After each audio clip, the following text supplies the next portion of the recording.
Nabi kita SAW berbicara tentang bulan Sya'ban. Dzalika syahrun yakfalun nasu an.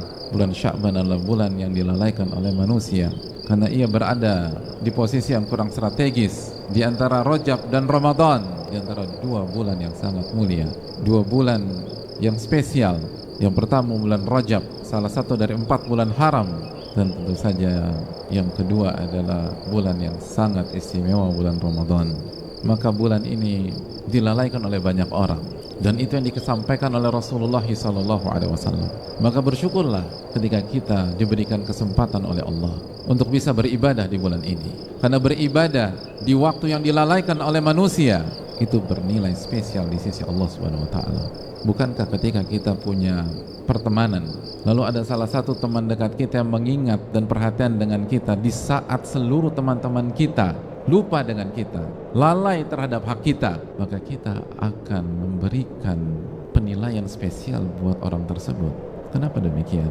Karena dia perhatian dengan kita pada saat yang lain lupa dengan kita.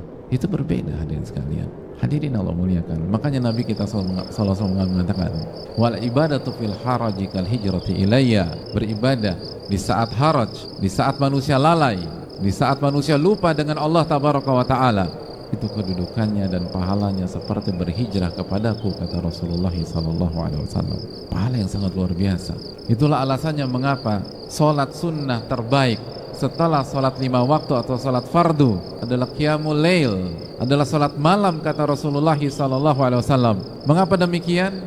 Wassallu bil laili wan nasu niyam.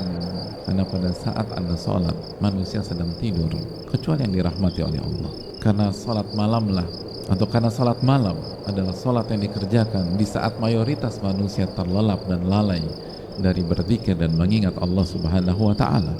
Oleh karena itu, hadirin Allah muliakan, ketika kita bisa beribadah di bulan Sya'ban, baik mengerjakan sholat Jumat atau rangkaian ibadah-ibadah yang lain, maka ini adalah kenikmatan, ini adalah anugerah, dan ini tanda Allah inginkan kebaikan buat kita. Karena pahala yang Allah siapkan buat kita itu berbeda dengan pahala yang akan diberikan di waktu-waktu normal.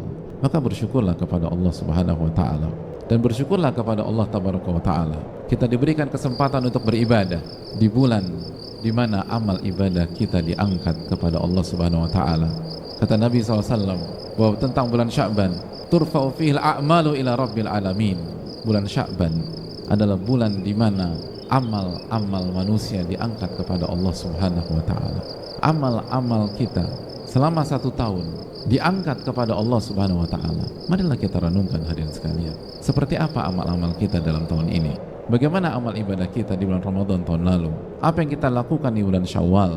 Apa yang kita kerjakan di bulan Dzulqa'dah? Apa yang kita amalkan di bulan Dzulhijjah? Lalu di bulan Al-Muharram sampai Sya'ban tahun ini, pantaskah kita banggakan di hadapan Rabbul Alamin?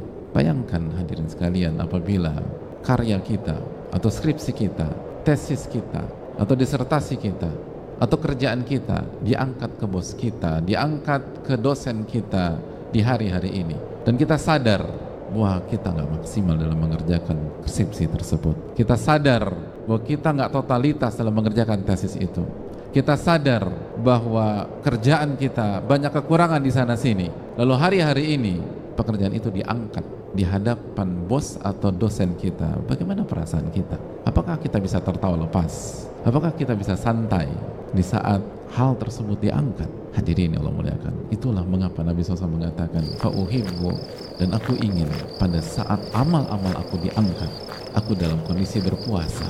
Karena di antara hikmahnya puasa menunjukkan ketawaduan.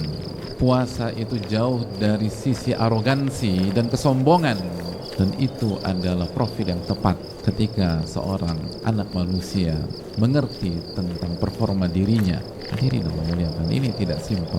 Amal-amal kita diangkat di hadapan Allah Subhanahu wa Ta'ala.